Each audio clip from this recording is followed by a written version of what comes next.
ನಮಸ್ಕಾರ ವೀಕ್ಷಕರೇ, ನಾನು ಯಶಸ್ವಿ. ಪ್ರೀತಿಯ ಸುಖದ ಕ್ಷಣಗಳನ್ನು ಹೇಗೆ ಕೆಲವರು ಗುನುಗುತ್ತಿರುತ್ತಾರೋ ಹಾಗೆಯೇ ನೋವನ್ನು ಕೂಡ ಪದೇ ಪದೇ ಮನದೊಳಗೆ ಅನುಭವಿಸುತ್ತಿರುತ್ತಾರೆ. ಆಗಾಗ ಪ್ರೀತಿಯಲ್ಲಿ ಬೀಳುವುದು ಮತ್ತು ಪ್ರೀತಿಯಿಂದ ದೂರವಾಗುವುದು ಎಲ್ಲ ಸಾಮಾನ್ಯ. ಈಗ ಅನುಭವಗಳ ಮೂಲಕ ಪಾಠ ಕಲಿತರು ಪ್ರೀತಿಯ ವಿಷಯದಲ್ಲಿ ಮಾತ್ರ ತುಂಬಾ ಹರ್ಟ್ ಆಗಿಬಿಡುತ್ತಾರೆ. ಈ ನೋವು ಕೆಲವೊಮ್ಮೆ ಜೀವನ ಪೂರ್ತಿ ಕಾಡುತ್ತೆ. ಇದಕ್ಕೆ ಬೆಸ್ಟ್ ಎಕ್ಸಾಂಪಲ್ ಪಾರ್ವತಿ ಮೆನನ್.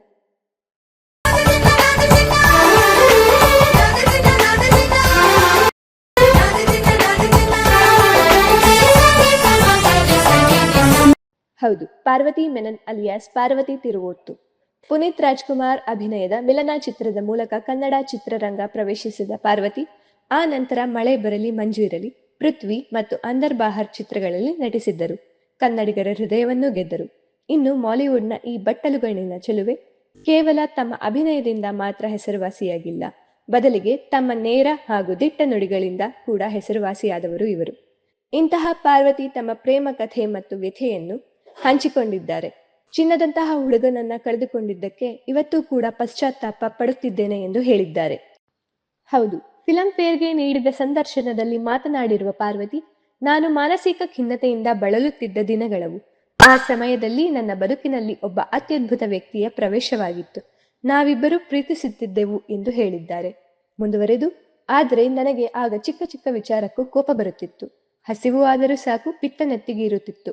ನಮ್ಮ ನಡುವೆ ಇದ್ದ ಸುಂದರವಾದ ಸಂಬಂಧ ಹಾಳಾಗಲು ಇಷ್ಟೇ ಸಾಕಿತ್ತು ಎಂದಿರುವ ಪಾರ್ವತಿ ತಿರುವೋತ್ತು, ಹಲವು ವರ್ಷಗಳ ನಂತರ ನಾನು ಆ ವ್ಯಕ್ತಿಯನ್ನು ಭೇಟಿಯಾದೆ.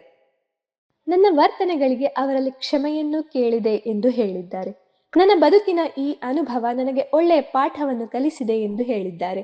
ಇನ್ನು ಇದೇ ಸಮಯದಲ್ಲಿ ಕೇವಲ ಒಂದು ಬಾರಿ ಮಾತ್ರ ಅಲ್ಲ, ಹಲವು ಬಾರಿ ನಾನು ಲವ್ ಸಬ್ಜೆಕ್ಟ್ನಲ್ಲಿ ಫೇಲ್ ಆಗಿದ್ದೇನೆ ಎಂದಿರುವ ಪಾರ್ವತಿ, ನಾನು ಇಲ್ಲಿಯವರೆಗೂ ಯಾವುದೇ ಹೀರೋ ಅಥವಾ ಡೈರೆಕ್ಟರ್ ಜೊತೆ ಸುತ್ತಾಡಿಲ್ಲ, ಯಾರನ್ನೂ ನಾನು ಪ್ರೀತಿಸಿಲ್ಲ ಎಂದು ಹೇಳಿದ್ದಾರೆ.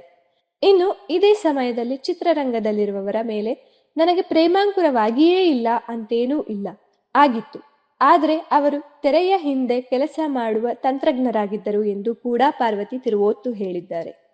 ಕಳೆದ 3-4 ವರ್ಷಗಳಿಂದ ನಾನು ಒಂಟಿಯಾಗಿದ್ದೇನೆ ಎಂದು ಹೇಳಿರುವ ಪಾರ್ವತಿ, ಈಗಲೂ ನನ್ನ ಮಾಜಿ ಬಾಯ್ಫ್ರೆಂಡ್ಗಳ ಜೊತೆ ಸಂಪರ್ಕದಲ್ಲಿದ್ದೇನೆ, ಅವರ ಜೊತೆ ಮಾತನಾಡುತ್ತೇನೆ ಎಂದು ಹೇಳಿದ್ದಾರೆ.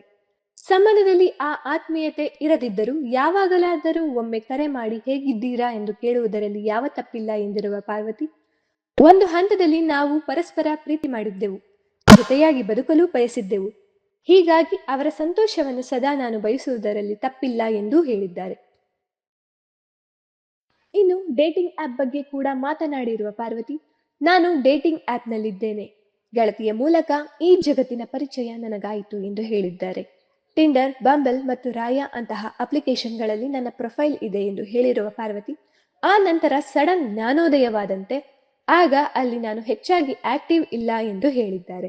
ಒಟ್ನಲ್ಲಿ ಈ ಸ್ಟೋರಿ ಬಗ್ಗೆ ನಿಮ್ಗೆ ಏನ್ ಅನಿಸ್ತು ಕಮೆಂಟ್ ಮಾಡಿ. ಎನಿವೆ, ಮತ್ತೊಂದು ಇಂಟ್ರೆಸ್ಟಿಂಗ್ ಸ್ಟೋರಿ ಜೊತೆ ನಿಮ್ಮ ಮುಂದೆ ಬರ್ತೇವೆ. ಅಲ್ಲಿಯವರೆಗೂ ನ್ಯೂಸ್ ಅಪ್ಡೇಟ್ಗಾಗಿ ನೋಡ್ತಾ ಇರಿ ಇಂಡಿಯಾ ಫಸ್ಟ್ ಟಿವಿ, ನಿರ್ಭೀತಿಯಿಂದ ನಿಮಗಾಗಿ.